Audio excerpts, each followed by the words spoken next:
Hi everyone, in this video I'm going to show you how to upgrade a 3850 Cisco switch. For upgrading the 3850 Cisco switch, there are two options. We can use the bundle mode and the install mode. It is recommended to use the install mode because it has some advantages, like the boot time for the switch is going to be shorter. I copied the new version of the Cisco IOS on a USB stick, and I'm going to connect that USB to the switch. On 3850 Cisco switches, we have a USB port that we can use it for upgrading the iOS or other stuff. If we do not want to use a USB stick, we have other options, like we can use a TFTP server or FTP server. But in this video, we're going to use a USB stick for copying file from my computer to the switch. First, I use the show version command to see the current version of my iOS. I can see that the version is 16.12.9. And if I press space a couple of times, here I can see the mode is bundle. It is not a recommended method. It is better to use the install mode. Now I'm going to connect the USB stick to the switch. On 308050 switches, there is a USB port in front of the switch. I connected the USB stick. You can see there is a log here that says device USB flash 0 added. Now if I use the dir USB flash 0 here, I can see that there is a newer version iOS XE on it. It is version 16.12.13. I also use dir flash to see how much free space I have on this switch. I can see that it is more than enough. Now I can copy that file from the USB stick to the flash. USB flash, cat 3K, and the rest. I use the tab key to complete the file name, and I want to copy it to the flash. It is asking about the destination file name. I hit enter, and it starts copying the file. It's going to take a couple of minutes. It won't be too long, but I pause the video and I continue recording the video after it is finished. Okay, the copy is done, but the switch is arguing about the amount of the free space on the flash, and we need to free up some space. I'm going to make it a little bit bigger. If we use dir flash again, we can see that the new file is here. No, that is not the new file. It is the new file here. The command that we can use to get rid of the unused file is install remove inactive. I use this command to remove the inactive packages from the flash, and it's going to free up some space. It is checking the packages to see which ones are not used, so it can remove them, and it is asking for our confirmation to delete those packages. Now it is saying that those packages can be removed, and I say yes, I want to remove them. After a few seconds, when those packages are removed, wow, we did a stupid thing. You can see that here. We also removed the file that we just copied because it was not used. So we need to copy that file again. Okay, when it is removed, I repeat that command to copy that file to the flash, and it is copying again. It's going to take a few seconds. So it is better to free up some space before copying the file. This way, the switch won't argue about the free space after you copy the file. There is a log message that says that the amount of free space is now okay. It is below 70%, but there is a problem for reading the file from the flash. It is giving error. I removed the flash and connected the flash again. Now I use dir flash to see if the file is copied or not. We can see that the file is not copied, and I use dir USB flash. The file is there, and now I copy from USB flash cat 3K to flash. I do it again, and hopefully this time there won't be a problem for reading the file from the USB stick. It is interesting. This is the first time that this happened to me. So far it looks okay, and hopefully there won't be a problem.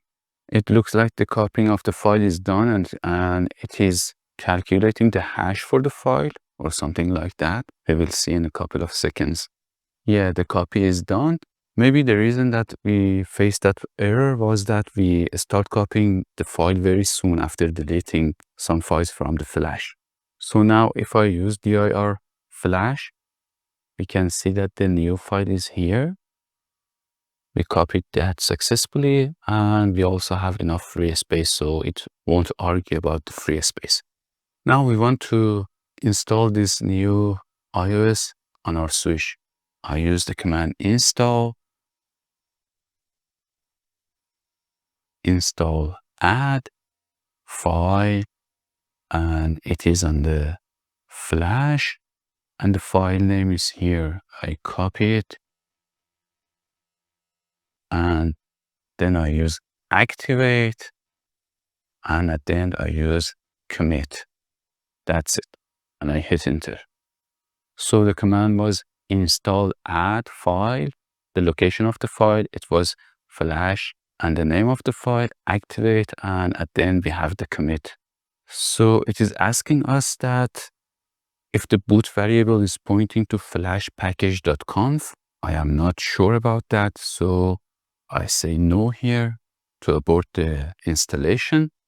I use show boot command to see, no, it is not pointing to that direction.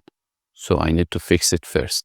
So I go to the global configuration and I type no boot system.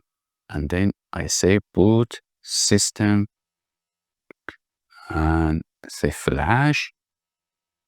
And the file that it was asking, the name of the file was packages.conf.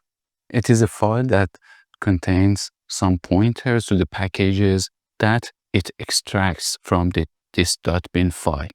So let me copy this by name, packages.conf, and I use the write command here to save the configuration. And now if I type show boot, I can see that it is pointing to where the install command was asking me.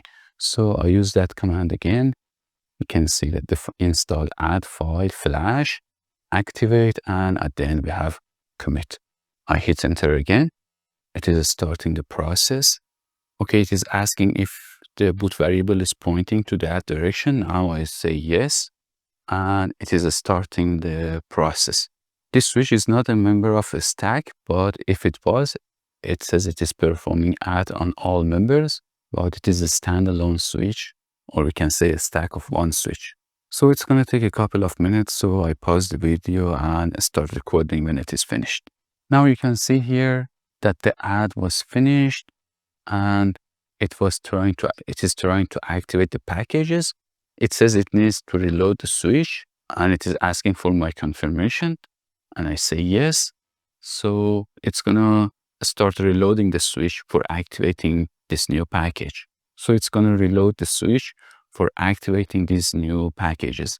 You can see here the activate is finished and it is committing, and now it says commit is also finished, and it is now reloading the switch. It says the installation was successful. It says success, install, add, activate, commit. All the steps were successful, and now it is reloading the switch. The boot process is going to take some time, so I again pause the video and start the video when the boot process is done, and then we can check the new version to see if it is upgraded and if it is still in bundle mode or install mode. Those two parameters are important for us. Now the boot process is done. I type show version. I can see here the version is 16.12.13, so it is upgraded. Now I hit a space a couple of times. I can see the mode is also changed to install, and that is what we wanted. So in this video, we saw how we can upgrade a 3850 switch, and we used the install mode to upgrade it. Thank you so much for watching this video.